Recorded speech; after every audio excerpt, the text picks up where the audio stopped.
Wassalatu wassalamu ala Rasulillah Muhammad ibn Abdillah wa ala alihi wa ashabihi wa mawalah wa man tabi'ahum bi ihsanin ila yaumil qiyamah wa ba'd. Ikhwati fillah, tadi sudah dijelaskan ayat yang menjelaskan tentang seorang kaya raya tetapi sombong dengan kekayaannya yang namanya Qarun. Qarun ini dari kalangan Bani Israel yang diberikan kelebihan harta, lalu dia menyimpang dari jalan kaumnya dan berbuat aniaya. Allah telah memberikan harta yang banyak kepada Qarun sampai kunci dari gudang hartanya memberatkan sekelompok orang-orang kuat ketika memikulnya. Ini baru kuncinya, bagaimana isi gudangnya. Kaumnya menasihatinya, melarang dia dari bertindak sesat dengan cara tidak bangga, tidak sombong dengan dunia yang banyak yang dia kuasai. Karena Allah tidak menyukai orang-orang yang bangga. Tapi kaumnya menyuruhnya untuk bersedekah dan mencari pahala yang ada di sisi Allah, tidak terbatas hanya untuk meraih syahwat, tidak takabur dan tidak sibuk dengan kenikmatan dunia sehingga lalai dari pemberi kenikmatan, yaitu Allah. Tapi Qarun menolak nasihat itu dengan cara tetap kufur atas nikmat Allah dan berargumentasi bahwa harta yang diperolehnya itu merupakan hasil usahanya sendiri. Allah pun membantah Qarun dengan menjelaskan bahwa apa yang Allah berikan kepadanya tidak menjadi dalil tentang baiknya keadaan orang yang diberi. Allah yang telah menghancurkan generasi sebelumnya, tidak ada halangan bagi Allah untuk menghancurkan generasi yang lainnya, termasuk si Qarun. Generasi sebelum Qarun lebih kuat, lebih kaya, hancur oleh Allah. Apalagi Qarun. Tapi Qarun terus menerus dalam penentangannya, kezalimannya, tidak menerima nasihatnya dan tetap dia bangga dan sombong. Suatu hari keluarlah Qarun dengan penampilan termewah. Dia mengumpulkan seluruh yang bisa dia pakai di badannya, lalu keluar dalam kondisi itu dan mencengangkan mata-mata yang melihatnya, terbelalak, olohok ngembang kadu. Terbagilah manusia-manusia yang memandangnya kepada dua golongan. Golongan pertama, orang-orang yang cinta dunia, mereka terbelalak dan kabita, tergiur, terobsesi ingin seperti itu. Golongan kedua yang mengingkari hal itu, yaitu orang-orang berilmu. Mereka mengetahui hakikat dari segala sesuatu. Dia menyatakan bahwa kelezatan ibadah kepada Allah di dunia itu jauh lebih lezat daripada apa yang dirasakan oleh Fir'aun, dan kelezatan akhirat di surga jauh lebih baik daripada apa yang mereka cita-citakan di dunia. ketika si Qarun sudah sampai pada puncak kezaliman, kebanggaan, Allah Azza wa Jalla membenamkan dia sebagai azab yang sesuai dengan amalnya. Ketika sebagaimana si Qarun telah mengangkat dirinya ke tempat yang lebih tinggi di atas hamba-hamba Allah yang lain, Allah menurunkan dia ke tempat yang serendah-rendahnya. Dia, rumahnya, hartanya, semuanya ditenggelamkan, dibenamkan, amblas ke muka bumi, ke dalam perut bumi. Maka orang-orang yang tadinya ijo dengan kehidupan dunia pun bisa mengambil pelajaran dari hal ini dan meyakini bahwa rizki yang Allah berikan kepada si Qarun itu tidak menjadi dalil bahwa si Qarun itu baik. Seandainya bukan karena karunia dari Allah Subhanahu wa ta'ala, pastilah Allah akan menimpakan juga azab kepada mereka atas ucapan mereka. Maka kehancuran Qarun menjadi azab baginya dan pelajaran bagi yang lainnya. Inilah fitnah kekayaan yang kedua, yaitu sibuk dengan urusan dunia, sibuk dengan hartanya, dikelola, dikembangkan, dijaga agar tidak rugi, lalai dari ibadah. Fitnah kekayaan yang pertama tadi apa? Ria dalam berinfak. Kedua, lalai dari ibadah. Fitnah ketiga dari harta adalah al-kasabul haram wal infaqul haram. Fitnah ketiga dari harta adalah usaha mencari harta yang haram dan menafkahkan, membelanjakan juga yang haram. Masuknya haram, keluarnya haram. Di antara bentuk fitnah harta yang paling buruk adalah cara mencari harta dengan cara yang haram, dan ini banyak. Contoh, riba, merentenkan uang, riswah. Apa riswah? Suap, sogok, mencuri, ikhtilas. Ikhtilas ini korupsi, atau perniagaan yang diharamkan, atau menipu, atau tatfif. Tatfif itu mengurangi timbangan. Ada ayat wailul mutaffifin. Dan tidak memberikan hak gaji kepada karyawan yang kita kerjakan, dikurangi umpamanya, atau ditunda-tunda. Dan banyak lagi bentuk-bentuk usaha haram lainnya yang dilarang oleh Allah. Apa akibat dari hal tersebut, dari usaha mencari harta yang haram tersebut? Minimal dua, dunia akhirat. Di dunia, man'u ijabati du'aihi idza da'a, tidak diijabahnya doa dia ketika dia berdoa. Orang yang makan yang haram, minum yang haram, pakaian haram, maka doanya tidak akan dikabul.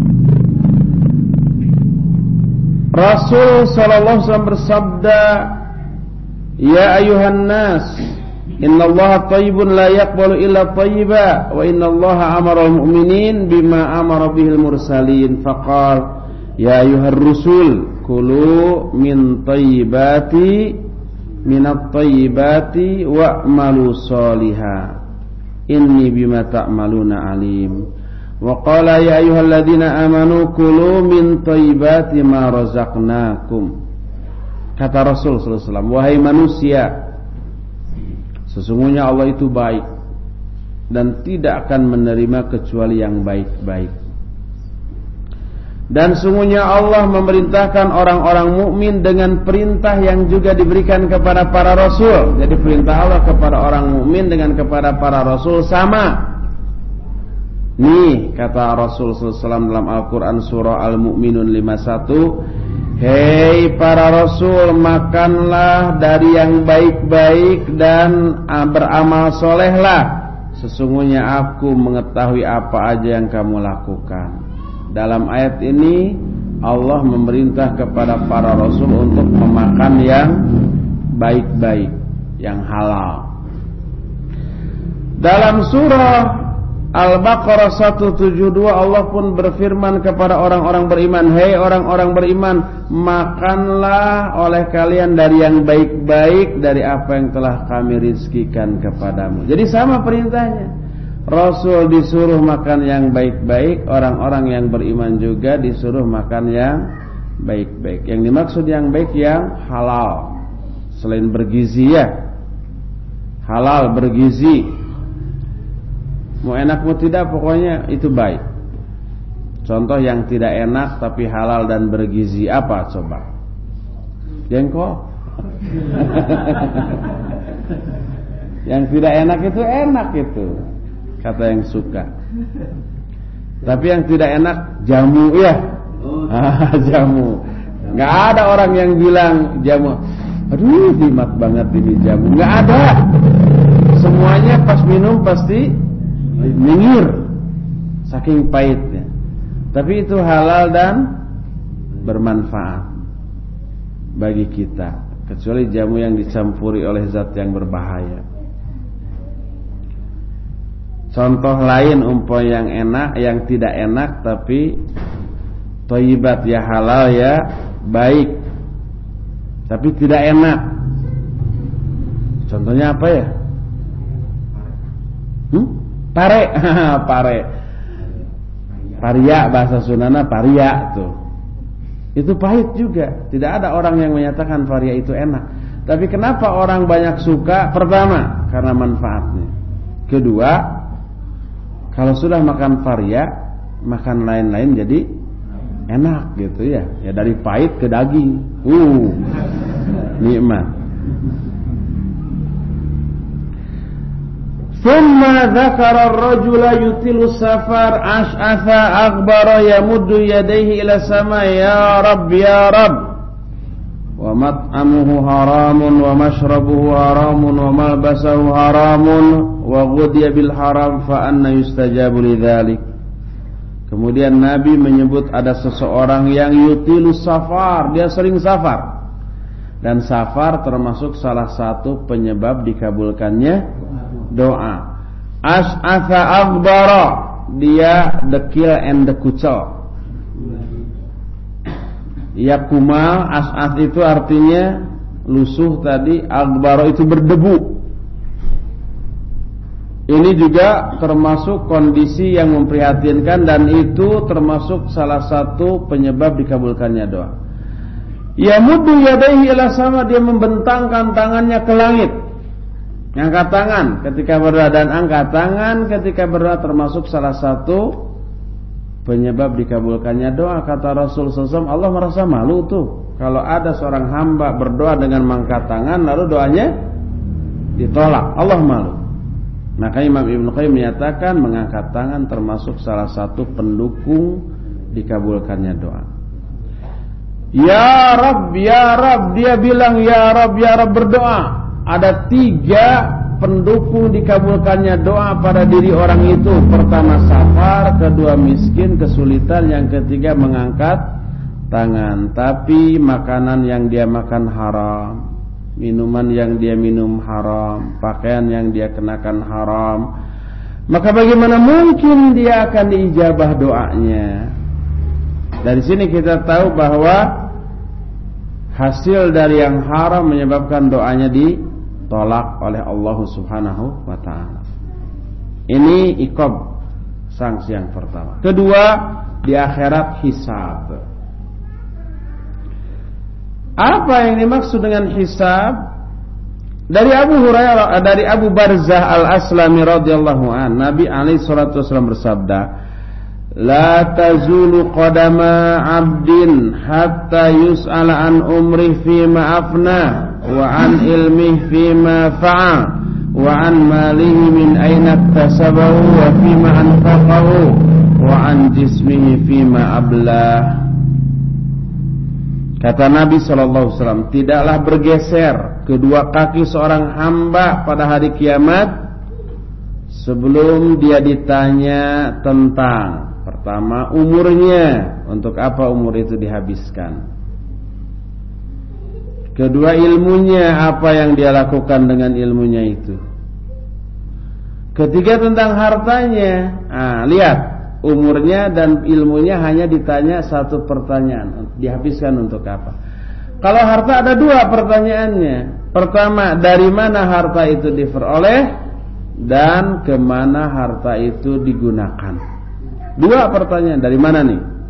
Dari sini, halal apa haram. Setelah halal, ditanya dipakai apa. Dua pertanyaan. Dan terakhir, keempat, ditanya tentang jasadnya. Apa yang telah dia lakukan dengan jasadnya tersebut. Di sini riwayat Imam At-Tirmidzi dan disahihkan oleh Syekh Al-Albani rahimahullahu taala. Maka setiap pemilik harta hendaklah mempersiapkan jawaban yang kira-kira bisa meraih ridho Allah dengan jawabannya dari hartanya tersebut. Ini dua akibat dari usaha yang haram, yaitu dunia diijabah, doanya tidak diijabah, di akhirat akan dihisab. Inilah fitnah harta yang ketiga, yaitu usaha yang haram dan menafkahkan juga yang haram. Fitnah keempat, tinggal dua lagi loh, ada 5 fitnah. Al-bukhal. Bukhal itu sudah jadi bahasa kita bakhil. Bakhil itu pelit, pedit, buntut kasiran, keked, merengkel, cap jahe, meregehese. Itu bakhil namanya. Di antara fitnah besar yang menimpa pemilik harta adalah bakhil dalam hal memberi, sampai-sampai tidak menunaikan hak dari harta itu kepada orang lain yang Allah tetapkan. Tidak mengeluarkan zakat, infak, sedekah, tidak mau menolong orang. Tapi dia bakhil untuk dirinya sendiri, keluarganya sendiri dan seterusnya, tidak menginfakkan semuanya kecuali hanya sedikit. Dan semua itu sebagai indikator terkuasainya jiwa orang itu oleh hubbud dunia, oleh cinta dunia. Sampai ya, ada orang kekayaannya banyak, kebunnya, sawahnya luas, uangnya banyak, tapi karena orang itu bodoh gitu, dia nggak ngerti bank, ribet mungkin, uang itu di karungan terus ditanam di tanah, di kebunnya. Kemana-mana dia pakai sepeda butut. Makannya apa? Makannya nggak pernah beli. Kalau beli juga kan asin lah. Terus dia petik lalap-lalapan di kebunnya. Rumahnya gubuk, hanya bilik, dan kalau hujan, bocor. Uangnya banyak, kebunnya lega, dan sawahnya juga lega. Lega itu apa? Luas. Makannya ala kadarnya, kemana-mana pakai sepeda butut. Rumahnya reot, hartanya banyak. Dia pelit sekalipun untuk diri sendiri. Kalau umpamanya dia membelikan uangnya untuk makannya, untuk kehidupan dunia, sayang. Kalau ada kelapa jatuh dari pohonnya, wah itu pesta besar, itu makan besar dengan serundeng, dipakai serundeng. Itu sehebat-hebat makanan yang dia bisa makan. Pelit kepada dirinya sendiri sekalipun, apalagi kepada orang lain. Seperti itu ada orang. Allah telah mengancam orang yang bakhil di dalam berinfak dengan ancaman yang sangat dahsyat. Kata Allah dalam Al-Quran surah Ali Imran 180, وَلَا يَحْسَبَنَّ الَّذِينَ يَبْخَلُونَ بِمَا آتَاهُمُ اللَّهُ مِنْ فَضْلِهِ هُوَ خَيْرٌ لَهُمْ بَلْ هُوَ شَرٌ لَهُمْ سَيُطَوَّقُونَ مَا بَخِلُوا بِهِ يَوْمَ الْقِيَامَةِ Walillahi mirathus samawati wal ard wallahu bima ta'maluna khabir. Janganlah orang-orang yang bakhil dengan harta yang Allah berikan kepadanya itu mengira bahwa kebakhilannya itu baik untuk dirinya, bahkan itu jelek bagi mereka. Yutawwaquna ma bakhilu bihi, harta yang dia bakhilkan itu kelak akan dikalungkan pada lehernya pada hari kiamat, berupa api neraka tentu saja. Dan kepunyaan Allah lah warisan langit dan bumi, dan Allah Maha mengetahui tentang apa saja yang kalian lakukan. Jadi di akhirat diazab. Inilah fitnah yang keempat dari harta kekayaan, yaitu bakhil. Terakhir, israf. Israf ini berlebih-lebihan dalam membelanjakan harta. Orang yang memiliki harta yang berlimpah mendorong dia untuk israf, untuk membelanjakan secara berlebih-lebihan. Tiap hari makannya pindah-pindah. Sarapan di Paris, makan siang di Hong Kong, makan malamnya pindah ke warteg. Berlebih-lebihan, sekali makan 2 juta untuk seorang. Demikian juga ketika belanja apapun gak mau yang murah-murah itu. Belanja pakaian yang puluhan ribu, ratusan ribu, enggak, harus jutaan. Ke butik, hasil perancang dunia yang sekali belanja puluhan juta sampai ratusan juta. Konon baju-baju pesan dari hasil perancang nasional itu mencapai ratusan juta katanya ya. Baju pernikahan aja ratusan juta itu. Dipakainya cuma sekali pada waktu nikah aja. Di luar nikah udah gak kepake lagi kan. Israf itu namanya. Berlebih-lebihan. Jam tangan beli, gak mau yang murah-murah yang 30.000 gitu, tapi yang jutaan, merek terkenal, yang bisa dipakai nyelam, yang kena air gak basah. Pasti basah ya, tapi maksudnya tidak apa? Tidak rusak, tidak kemasukan air, kena api tidak terbakar, yang apabila di tempat gelap bersinar terang, bisa dipakai lampu senter. Harganya puluhan atau ratusan juta. Jarumnya terdiri dari emas, terbuat dari emas, dan angka-angkanya berupa titik-titik terbuat dari berlian. Wah, itu ratusan juta itu. Itu israf. Allah berfirman, kulu washrabu hatta awala tusrifu innallaha la yuhibbul musrifin. Makan minumlah kamu, tapi jangan berlebih-lebihan, karena Allah tidak menyukai orang-orang yang berlebih-lebihan. Israf itu orang yang hartanya berlebih, begitu bingung menghabiskan harta, rumahnya di mana-mana nggak terurus, sampai nggak tahu di mana saja rumah dia. Yang enak orang yang ditugaskan, kamu jaga rumah saya, tempati, saya gaji 10 juta per bulan. Ya, dia enak menempati rumah gedung dengan fasilitas serba lengkap, ada kolam renang, ada air panas, ada semua fasilitas yang dibutuhkan. Ya digaji, ya enak. Dia tidak memiliki tapi bisa menikmati, dibayar lagi. Seperti itu. Kalau dia tidur bukan di rumah, di hotel berbintang, bukan bintang 5 lagi, bintang 7 sampai lir, kelas diamond lagi. Oleh karena itu, sekali nginep 10 juta habis semalam. Itu israf, dan itu termasuk salah satu di antara fitnah harta. Inilah 5 jenis fitnah harta yang menjangkiti orang-orang kaya. Inilah fitnah yang pertama dari dunia, yaitu fitnah kekayaan. Fitnah kedua, fitnatul faqr, fitnah kefakiran atau kemiskinan.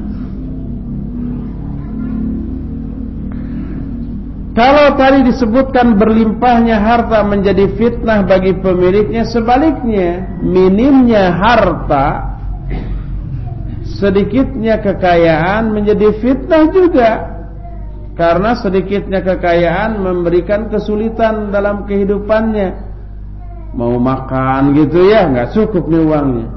Satu porsi 10.000, saya cuma punya 5.000. Kemudian anaknya 3, istrinya 2, jadi 6. 5.000 6 orang, segigit ewang.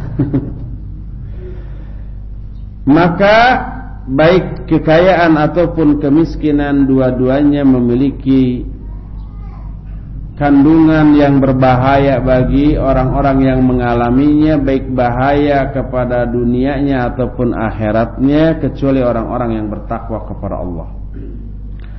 Lalu apa saja sih bahaya dari kemiskinan? Pertama, adamus sabri ala ibtila'il faqr, tidak sabarnya menerima musibah kemiskinan dengan cara tasakhut dan tasyakki. Dia kecewa dengan nasibnya dan dia sering mengeluh. Wajahnya selalu berkerut memelas.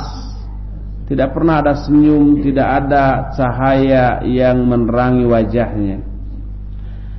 Dia tidak ridho dan memprotes keputusan atau takdir Allah atas dirinya. Maka kefakiran merupakan musibah besar yang wajib dihadapi oleh kesabaran. Allah berfirman, وَلَنَبْلُوَنَّكُمْ بِشَيْءٍ مِّنَ الْخَوْفِ وَالْجُوعِ وَنَقْصٍ مِّنَ الْأَمْوَالِ وَالْأَنفُسِ وَالثَّمَرَاتِ وَبَشِّرِ الصَّابِرِينَ الَّذِينَ إِذَا أَصَابَتْهُمْ مُصِيبَةٌ قَالُوا إِنَّا لِلَّهِ وَإِنَّا إِلَيْهِ رَاجِعُونَ أُولَئِكَ عَلَيْهِمْ صَلَوَاتٌ مِّن رَّبِّهِمْ وَرَحْمَةٌ وَأُولَئِكَ هُمُ الْمُهْتَدُونَ. Allah di sini menggunakan penekanan 2 kali, walanabluwannakum, kami pasti akan menguji kalian. Kepastiannya Allah tekankan 2 kali. Pertama menggunakan lam taukid, walanab, lanya dibaca pendek. Kedua ada nun taukid tsaqilah di ujungnya. Tadinya bala yablu, untuk nahnu nablu, masuk huruf la nablu, masuk nun tauqid tsaqilah di akhirnya lanabluwanna. Jadi pasti ini pasti kami akan menguji kalian dengan ketakutan, kelaparan, kekurangan harta, ancaman terhadap jiwa, buah-buahan. Tapi berbahagialah orang-orang yang sabar, yaitu orang-orang yang ketika mereka ditimpa musibah-musibah tadi, mereka mengatakan kita semuanya kepunyaan Allah dan hanya kepada Allah lah kita semua akan kembali. Mereka lah orang-orang yang akan memperoleh salawat dari Allah dan juga rahmat, dan mereka lah orang-orang yang memperoleh hidayah. Jadi musibah kemiskinan salah satu yang tidak bisa dihindari dalam kehidupan manusia. Sampai semua orang pasti mengalaminya, termasuk orang-orang kaya sekarang. Dulunya mereka sebelum kaya miskin. Para pengusaha itu ya, sebelum sukses mereka itu mengalami trial and error dalam usaha. Usaha 100 juta amblas habis, modal lagi, berhutang, pinjam, gadaikan ini, gadaikan itu, pakai modal lagi, habis lagi. Semua sudah sampai hampir bangkrut. Termasuk pakaian yang dikenakannya juga digadaikan bangkrut, yang tinggal cuma kolornya aja. Pada saat terakhir dia usaha baru sukses, baru kembali lagi semua hartanya. Umumnya begitu. Inilah yang pertama, yaitu tidak sabar dalam menghadapi kemiskinan sampai dia banyak mengeluh, sampai dia kecewa dan memprotes takdir Allah atas dirinya yang ditakdirkan miskin. Kedua, fitnah kedua dari kemiskinan, tatawul ala malil ghair, iri kepada harta orang lain. Dirinya miskin, orang lain berharta, timbul iri dengki, kadita. Tidak ridhonya terhadap takdir Allah tentang kemiskinan kadang-kadang mendorong orang itu untuk membelalakan matanya terhadap harta yang Allah berikan kepada orang lain. Lalu setan pun memulai aksinya menggoda orang itu untuk menyesatkannya. Ditanamkanlah hasad, iri atau dengki kepada orang yang memiliki harta. Terdoronglah dia untuk berbuat aniaya kepada yang berharta, mencuri, menipu, merampok, dan seterusnya. Asar atau dampak dari hal ini amat sangat buruk. Ini berarti kezaliman kepada sesama muslim ya, yang berharta yang dilakukan oleh orang yang tidak berharta. Rasul alaihi salatu wasallam bersabda, la tahasadu wa la tanajashu wa la tabaghadu wa la tadabaru wa la yabi ba'dukum ala bai'i ba'din wa kunu ibadallahi ikhwana. Al-muslimu akhul muslim, la yadlimuhu wa la yakhdiluhu wa la yahqiruhu. At-taqwa hahuna. Wa yushiru ila sadri 3 marrat, bihasbi imri'in ay yahqir akhahu al-muslim, kullul muslim 'alal muslim haram, damuhu wa maluhu wa irduh. Kata Nabi SAW, jangan kalian saling hasad, jangan saling dengki, jangan saling benci, jangan saling memusuhi. Janganlah sebagian kalian menawar apa yang sudah ditawar oleh saudaranya, dan jadilah kalian hamba-hamba Allah yang bersaudara. Seorang muslim adalah saudara bagi muslim lainnya. Tidak menzaliminya, tidak merendahkannya, tidak menghinakannya. Takwa itu di sini nih. Sambil berisyarat ke dadanya 3 kali. Itu penegasan Nabi SAW untuk tidak boleh hasad, dengki, saling aniaya, mencuri, merampok. Di akhirnya kata Nabi, muslim itu saudara bagi muslim yang lainnya. Semua muslim terhadap muslim lain haram hartanya, darahnya, hartanya, dan kehormatannya. Darahnya nggak boleh dialirkan, dibunuh atau dilukai nggak boleh. Hartanya nggak boleh dirampok, dirampas, dicuri, ditipu, dicopet. Kehormatannya juga nggak boleh dihinakan. Dari Abu Umamah, Rasul alaihi salatu wasallam bersabda, "Man iqtata'a haqqan imri'in muslim bi yaminihi faqad aujaballahu lahun nar wa harrama 'alaihi al-jannah."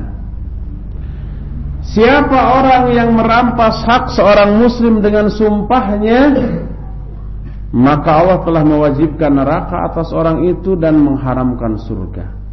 Yang dimaksud memutuskan hak orang lain dengan sumpahnya, merampas hak orang lain dengan sumpahnya, artinya menipu dengan sumpah. Mang ini berapa? 10.000 sekilo, 5.000 aja. Demi Allah dari sananya juga 9.000. Saya cuma ngambil 1.000 untuk ongkos capek, padahal dari sananya 3.000. Ini merampas hak orang lain dengan sumpah. Nggak boleh yang seperti itu. Atau ya ini bolehlah 5.000, padahal ini super, ini kelas terbaik dari jenis ini, padahal kelas terburuk. Ini dijamin manis. Kalau nggak manis buang aja, umpamanya.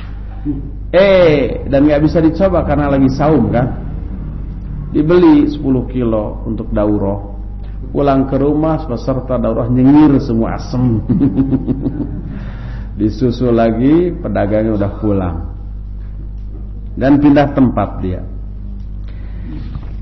Inilah akibat dari apa? Dari fitnah kefakiran, dia bisa timbul hasad, dengki, akhirnya mendorong dia untuk zalim kepada sesama muslim. Ketiga, iraqati ma'il wajhi. Nah, ini jangan diterjemahkan secara saklek. Iraqatu ma'il wajhi itu artinya memelas, untuk meminta, untuk dikasihani. Dan ini hal yang tercela. Apa?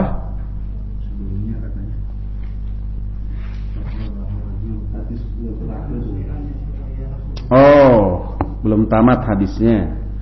Faqala lahu rajulun, maka bertanyalah salah seorang laki-laki kepada Rasulullah SAW. Wa in kana syai'an yasira ya Rasulullah, walaupun yang dirampas itu sesuatu yang kecil, sedikit gitu ya. Kata Nabi, wa in kana qadibun min araq, walaupun hanya seutas tali kekang kuda kalian. Allah, seutas tali mah enggak berharga. Walaupun seperti itu tapi dirampas tanpa alasan yang hak, wah itu tetap enggak boleh. Allah haramkan surga dan Allah wajibkan orang itu masuk neraka. Ketiga, hati-hati supir angkot nih. Kalau dari sana ke sini biasanya 2.000 gitu ya. Orang penumpang asal 5.000 dikembalikan 2.000. 1.000 itu tuh bukan hak sopir tuh. Turunan di jalan. Iya. Oh, diturunin di jalan gitu ya. Jadi ongkos dulu gitu ke terminal 3.000, terminal 3.000, bayar semua 3.000. Di tengah jalan nih mikir, aduh pindah aja lah ke yang lain ya, diturunin jadi biur we, ongkosnya nggak dikembalikan sebagian. Nah itu bukan haknya, kade pada dunia tong gitu. Kalau yang tuh nanti naik mobil Padindin nanti diturunkan di jalan, ongkosnya nggak dikembalikan, ingatkan dengan hadis ini. Padindin ingat waktu daurah dibahas hadis itu enggak gitu ya. Oh iya ini saya kembalikan 10.000, padahal tadinya 2.000. Ketiga, iraqati ma'il wajh, artinya memelas. Iraqah itu mengalirkan, ma'i itu air, al-wajhi itu wajah, mengalirkan air wajah. Kan nggak ada di kita peribahasa kayak gitu ya. Artinya memelas gitu untuk dikasihani agar diberi gitulah. Ini fitnah kefakiran yang ketiga. Sedikitnya harta mendorong dia untuk meminta kepada manusia, menadahkan tangan, memelaskan wajah. Kecuali orang-orang yang diberi rizki sikap afaf oleh Allah. Afaf itu artinya menjaga kehormatan diri. Sebagaimana firman Allah dalam surah Al-Baqarah 273, lil fuqara'il ladzina uhsiru fi sabilillah la yastati'una darban fil ard yahsabuhumul jahilu aghniya'a minat ta'affufi ta'rifuhum bisimahum la yas'aluna an-nasa ilhafa wa ma tunfiqu min khairin fa innallaha bihi alim. Berinfaklah kalian kepada orang-orang fakir yang terbelenggu di jalan Allah. Dia kerjanya jihad atau dakwah, menyebarkan agama Allah atau apapun untuk kepentingan agama Allah. Gak ada waktu untuk usaha. La yastati'una darban fil ard, mereka tidak mampu untuk mencari, berkeliaran di muka bumi untuk mencari harta. Karena pekerjaannya jihad. Kalau enggak bekerja jihad begitu, Islam bisa terhinakan. Ada di antara para dai, para duat, dan saya tidak termasuk dai seperti ini. Kerjanya waktunya habis untuk dakwah, enggak punya waktu untuk mencari nafkah. Kalau saya masih ada waktu mencari nafkah. Nah, yang seperti dari mana nafkahnya? Ini berhak diberi orang fakir seperti itu. Yahsabuhumul jahilu aghniya minat ta'affuf, tapi orang-orang yang tidak tahu menyangka dia ini kaya karena ta'affuf, menahan diri dari minta-minta, enggak pernah minta-minta. Kelihatan senang, kelihatan kaya. Gitu ya, padahal fakir miskin. Ta'rifuhum bisimahum, kamu mengenal mereka dari tanda-tandanya. Apa tandanya? La yas'aluna an-nasa ilhafa, mereka tidak pernah meminta kepada manusia secara memaksa, enggak pernah minta-minta. Wa ma tunfiqu min khairin fa innallaha bihi alim, apa saja yang kalian infakkan berupa kebaikan, maka sungguhnya Allah mengetahui atas hal itu. Nah, itu ada orang yang seperti itu. Dia miskin tapi enggak pernah minta-minta. Karena enggak pernah minta-minta, orang menyangka dia kaya. Banyak meminta kepada manusia menyebabkan orang itu menjadi terbiasa dengan meminta walaupun berkecukupan. Disinilah dia mulai terfitnah. Kata Rasul sallallahu alaihi wasallam, "Man sa'ala wa innahu ma yughnihi fa inna ma yastakthiru minan nar." Siapa orang yang meminta kepada orang lain padahal dia memiliki apa yang bisa mencukupkan dia untuk hari itu, maka dia itu hanya memperbanyak api neraka untuk dirinya. Jadi kalau kita punya cukup, minta. Duh, saya gak cukup nih, kurang, minta umpamanya. Itu sama aja dengan minta api neraka. Seseorang bertanya, wahai Rasulullah, wa ma yughnihi, apa batasan mencukupi tersebut? Beliau menjawab, qadra ma yughnihi wa yu'shihi, yaitu cukup sekedar untuk goda dan asya. Goda itu apa? Makan siang, lunch. Asya itu apa? Dinner. Cukup untuk ada lunch dan dinner, makan siang dan makan malam, goda dan asya, itu dianggap cukup, jangan minta. Walaupun untuk besok belum punya untuk sarapannya. Hadis ini dikeluarkan Imam Abu Daud dalam kitab Sunannya dan disahihkan oleh Syekh Al-Albani rahimahullahu taala. Di antara hal yang harus diperhatikan bahwa fitnah harta itu akan menimpa manusia mau tidak mau. Makanya wajib bagi setiap muslim untuk menjaga diri dari fitnah ini dengan takwa kepada Allah. Yang kaya difitnah dengan kekayaannya, yang miskin difitnah dengan kemiskinannya. Difitnah di sana artinya apa? Diuji. Maka hadapi fitnah ini dengan takwa kepada Allah, selalu merasa diawasi oleh Allah, iltija atau tawakal kepada Allah, beristi'adzah atau minta perlindungan kepada Allah dari fitnah kemiskinan dan fitnah kekayaan. Karena mengikuti Nabi SAW. Nabi juga berdoa begitu. Dalam sebuah hadis dari Aisyah radhiyallahu anha, Nabi SAW berdoa, hafalkan doa ini, baca dalam sholat. Boleh baca dalam tasyahud seusai membaca doa pokok tasyahud. Boleh dalam sujud seusai kita membaca doa pokok dalam sujud, yaitu subhana rabbiyal a'la, baca doa ini. Nabi berdoa, Allahumma inni a'udzubika min fitnatin nar wa min adzabin nar wa a'udzubika min fitnatil qabr wa a'udzubika min adzabil qabr wa a'udzubika min fitnatil ghina wa a'udzubika min fitnatil faqr wa a'udzubika min fitnatil masihid dajjal.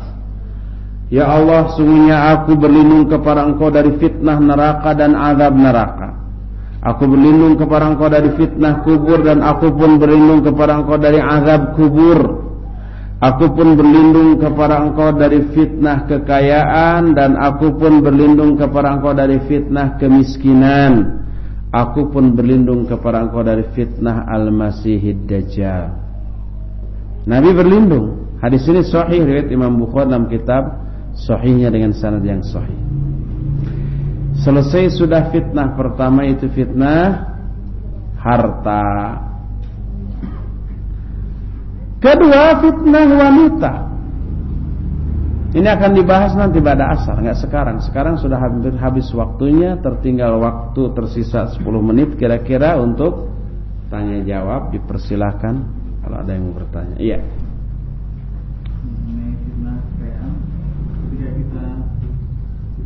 Fitnah apa?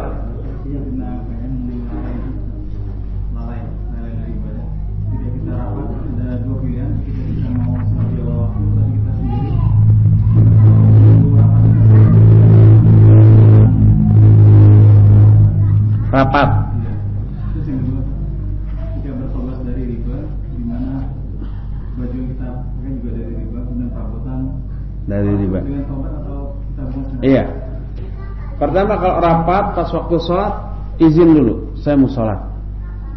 Gitu aja. Apalagi kita yang mengadakan rapatnya, break dulu, kita sholat berjamaah dulu, setelah itu kita lanjutkan. Kedua, bagaimana tobat dari riba? Pertama, berhenti dari riba. Yang kedua, barang-barang yang dibeli dari riba, termasuk uang riba yang sudah kita pakai, ganti dengan uang kita. Lalu kita salurkan uang itu sesuai dengan penyaluran uang riba, yaitu dipakai untuk kepentingan yang bersifatnya untuk kepentingan umum dan bersifat dihinakan, seperti MCK umum, mengaspal jalan, menambal yang berlubang, atau menembok gang-gang yang becek, kayak gitu. Salurkan uang itu ke sana. Jangan. Sebab itu bukan harta kita. Itu bukan untuk kepentingan umum ya, bukan, tapi untuk kepentingan beberapa orang tertentu yang tidak ke masjid nggak bisa pakai itu. Orang kafir nggak bisa pakai. Jadi untuk yang bersifat umum kepentingan. Wallahu a'lam bishawab. Jadi agar baju ya perabotan jadi halal, baju ini dulu harganya berapa, barang perabotan harganya berapa, keluarkan uang sejumlah itu, salurkan untuk yang tadi. Insya Allah itu jadi halal. Jadi sholat sendiri di awal waktu atau berjamaah tapi lama? Iya, yang paling utama berjamaah di awal waktu.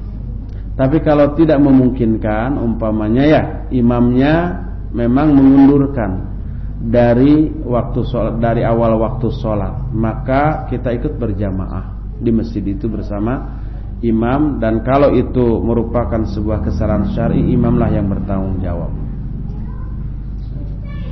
Ini kalau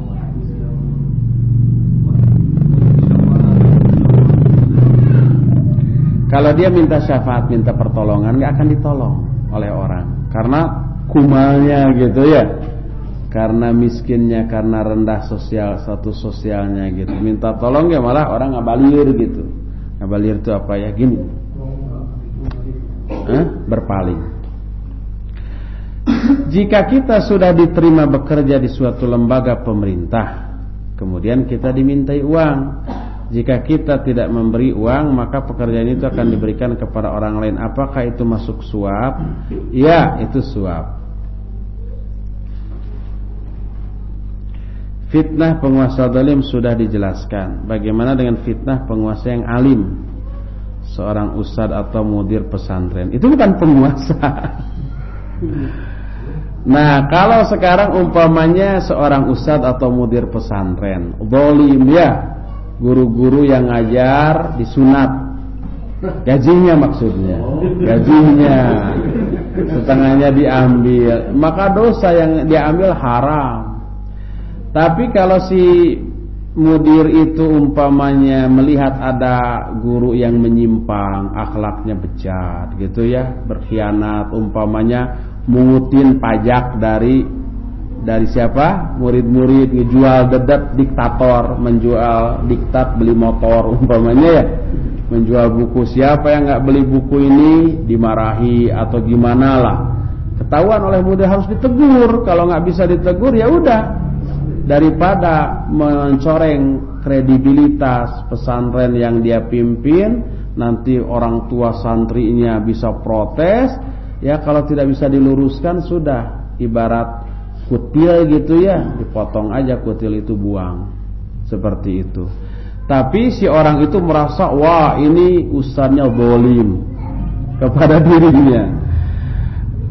Dia akhirnya membenci ustadznya. Si ustadz untung, karena dibenci merupakan sesuatu yang menguntungkan dia, dosanya gugur dan dia dapat pahala kesabaran insyaallah. Dengan dasar hadis, apabila diperintahkan menyerahkan, diambil harta kita oleh penguasa, maka kewajiban kita untuk menyerahkan. Itu dalilnya tadi ya. Jadi penguasa yang alim atau mudir pesantren bukan penguasa.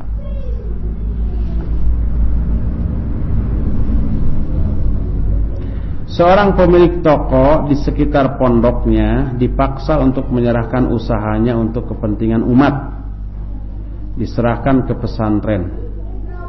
Pertanyaan, bolehkah, adakah syariat yang mentahdir dalam muamalah tidak boleh berbelanja di sana dan diumumkan dan disebarkan? Kalau umpamanya dipaksa, maksudnya dibeli gitu ya, dibeli dengan harga yang layak, boleh. Tapi kalau si orang yang memiliki tempat tersebut tidak mau menjual, nggak boleh itu dipaksa. Kalau sekarang di Indonesia dipaksa begitu, dia bisa lapor polisi, itu bisa dipidana si pengurus pondok pesantren tersebut. Jadi kalau memang itu terjadi, ada pondok pesantren yang seperti itu gitu ya, kita punya usaha di sana, punya kios itu milik kita, ada sertifikatnya, tapi berada dalam lingkungan pesantren, lalu dipaksa kamu pindah, nggak ada ganti rugi. Itu kita bisa lapor polisi, itu ada bukti sertifikat itu milik kita gitu ya. Tapi jalan keluar yang terbaik musyawarah dulu, musyawarah. Jangan sampai juga tindakan kita mencoreng citra dari pesantren, sebab citra pesantren membawa nama dakwah. Itu yang juga harus kita jaga.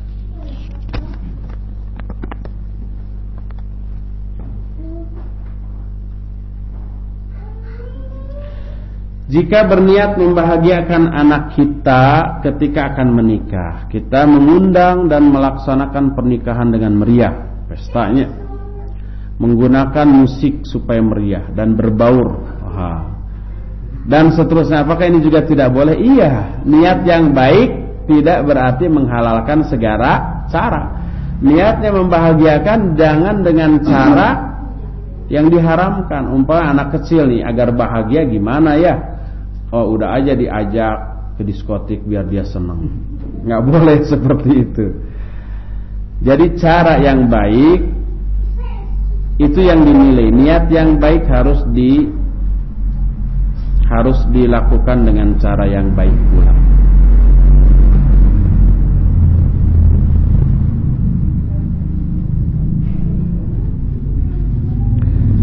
Tadi dikatakan bahwa orang yang memakai pakaian yang kucel, kumal, salah satu keadaan diijabah doa. Tapi bagaimana jika kita mampu untuk membeli pakaian yang tidak kucel dan kita lebih senang memakai pakaian yang rapi dan tidak kucel, meskipun tidak harus mahal? Apakah itu salah? Tidak salah. Bahkan kalau kita mampu memakai pakaian yang bagus, tapi sengaja kita memakai pakaian yang belel, yang sobek, itu pakaian syuhrah namanya, dan itu terlarang. Syuhrah itu tidak hanya yang mewah, tapi yang kucel, dekil di tengah-tengah orang yang wajar. Padahal kita mampu pakai yang wajar, itu juga terlarang, tidak boleh. Kita diperintahkan oleh Nabi untuk berpenampilan rapi dan menarik di mata orang yang bergaul dengan kita. Bagaimana sikap kita pada anak-anak jalanan atau nenek-nenek tua yang meminta-minta? Apakah harus diberi atau tidak? Jangan. Itu tidak mendidik. Itu membuat mereka itu berkelanjutan dalam meminta. Seumur hidup nanti begitu. Itu jadi profesi. Setelah diamati, mereka di rumahnya berkecukupan. Umpama keluarganya 7 orang, semuanya 7 orang itu minta-minta. Satu orang dapat 100.000 aja. 7 orang 700.000, kalikan sebulan berapa tuh? 21 juta ya? 21 juta atau 2.100.000? 21 juta. Gaji apa itu? Gaji apa itu? Manajer itu. Manajer. Di rumahnya ada kulkas, ada dispenser, ada TV, ada microwave. segala macam. Rumahnya 2, 1 dikontrakan, semua profesinya meminta-minta. Itu pernah saya temukan dulu tahun 80-an ketika saya masih aktif di Masjid Salman. Di Salman itu kalau Ahad atau Jumat kayak di pasar itu, peminta-minta itu ratusan. Sampai pengurusnya itu bingung gimana, akhirnya dikumpulkan. Mereka mau diantar ke rumahnya dan dikasih modal untuk dagang supaya nggak minta-minta. Nggak mau. Ada yang ngaku dari Subang, ada yang ngaku dari Sumedang, Tanjung Sari. Kita akan antar, nggak mau, dan dimodali. Bingung kan? Akhirnya dipasang strategi, kita ketahui di mana mereka tinggal, ikuti. Saya salah satu yang ditugaskan mengikuti salah seorang. Ketika diikuti dari jauh tentu saja ya, yang ketahuan bahwa kita mengikuti dia, ditatar dulu sebelumnya. Ternyata dekat di bawah kebun binatang tuh jalan taman hewan ya, di sana. Oh, di sana begitu pulang tuh rumahnya bagus dan dia punya 2 rumah, 1 rumah dikontrakan, 1 rumah dipakai sekeluarga, 7 orang anggota keluarganya, suami istri dan 5 anak, punya motor, ada TV, ada kulkas. 1 kulkas tuh jarang tahun 80-an. Nah, semuanya meminta-minta. Saat itu 1 orang bisa dapat 10.000. 10.000 tahun 80 loh, 80-an. Jadi 7 orang 70.000. Sebulan 2.100.000. 2.100.000 saat itu dolar masih sekitar 2.000-an. Itu mahal, itu gaji aja waktu itu ya. Iya nggak seberapa, 2.100.000 itu sekarang mungkin 10 kali lipat lebih itu. Seperti itulah. Apa yang begitu yang kita beri? Enggak. Apalagi konon sekarang banyak isu itu dikoordinir ya, distorkan kepada preman yang mengkoordinir. Itu tidak mendidik dan tidak ada maslahat. Wallahu a'lam bishawab. Bagaimana sikap kita sebaiknya kepada orang yang selalu ingin diberi? Nasihati. Kasih hadis tadi gitu ya. Kenapa tidak menjadi orang yang selalu memberi, kok malah selalu ingin diberi? Pertanyaan masih banyak yang tersisa, nanti akan saya simpan untuk ba'da asar. Sekarang kita siap-siap untuk Jumatan, beres-beres. Ahwat dimohon mengungsi dulu ya. Kalau si madrasahnya umpama masih terkunci, ini aja, minta kuncinya dan buka. Bila perlu karpet yang di belakang bawa gotong ke sana kalau ingin baring-baringan sampai asar di sana ya. Subhanakallahumma bihamdik asyhadu an la ilaha illa anta astaghfiruka wa atubu ilaik. Walhamdulillah.